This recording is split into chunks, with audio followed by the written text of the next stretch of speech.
That's why I think it was really popular. Yeah, and it looked beautiful in the entranceway of your Victorian home. Yeah. Yeah.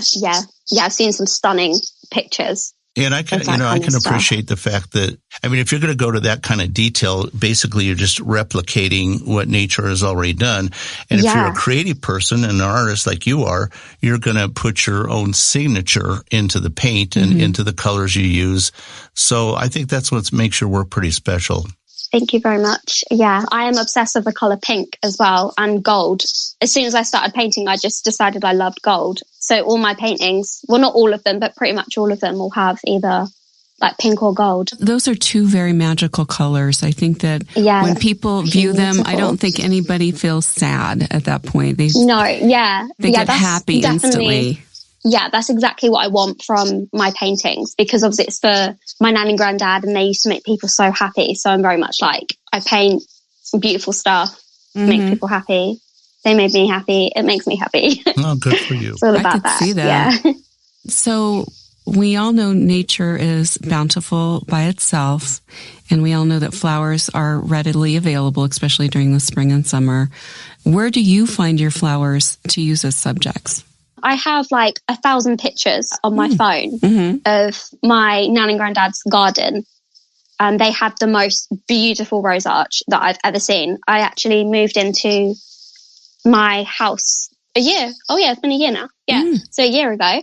And the first thing I did in my garden was put an arch and have planted roses to kind of try get something as nice as that. So that, and then just my own flowers now in my garden, which I'm very proud of as well. Oh, and nice. just even if I go to shops and I see loads of nice flowers, I just like take a picture and I'm like, there we go. So it's kind of anywhere really, walks, any wildflowers. We've had loads of poppies here recently. I don't know if you guys have had poppies. Oh, yes. We get them in the springtime here. We get the California poppies. And they are magnificent. And I'm sure the ones in England are equally as beautiful. So very cool. Yeah, sides of the mountains are aflame.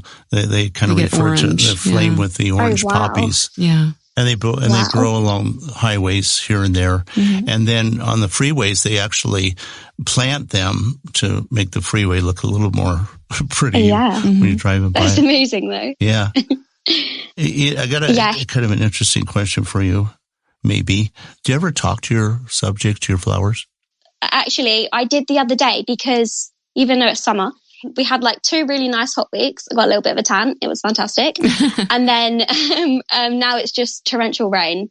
Oh. So I did go out to my flowers and I did apologize to them. And I was like, I'm really sorry about the rain. Oh, good for you.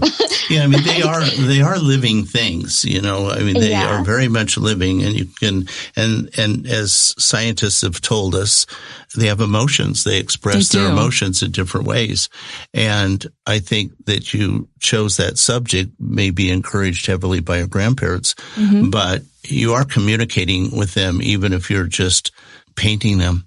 Yes. Yeah. I also have a rose bush. It's a memorial rose bush for my nan and granddad as well.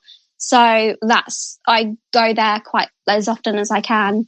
And I sit there and kind of like talk to my nan and granddad, kind of, even if it's just like a nice bush for them. So that's really nice as well. Oh, yeah. What a great idea.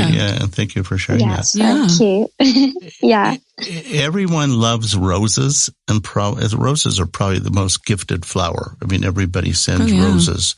What is your favorite to paint? Do you have a favorite rose? I just like all of the roses. I do, because mainly because of the rose arch from their garden. I've just always been obsessed with roses from that.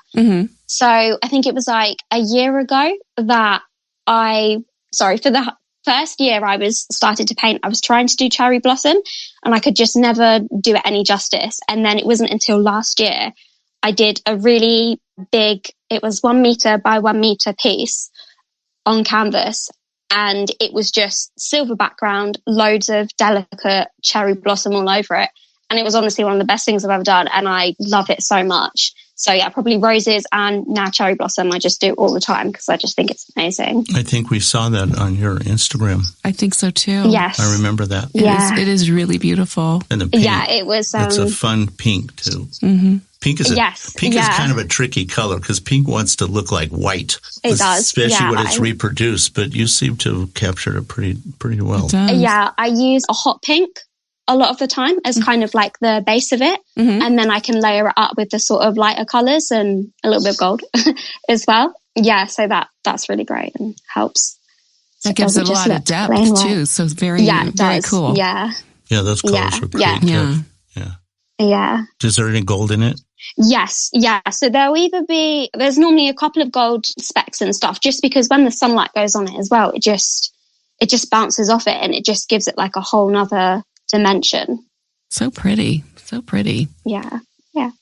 So yeah, it's beautiful. Is your studio filled with the fragrance of flowers, and does that somehow impact your creativity? Well, so because I have got the garden now, I have actually started to paint quite a lot in the garden. So that's kind of also like another studio for me now. Oh, yes. So it is amazing to be surrounded by flowers. Definitely helps, because you just get to see all the different colors in whatever kind of flower you're doing, or draw from like other flowers that are surrounding it as well to like bring into the piece.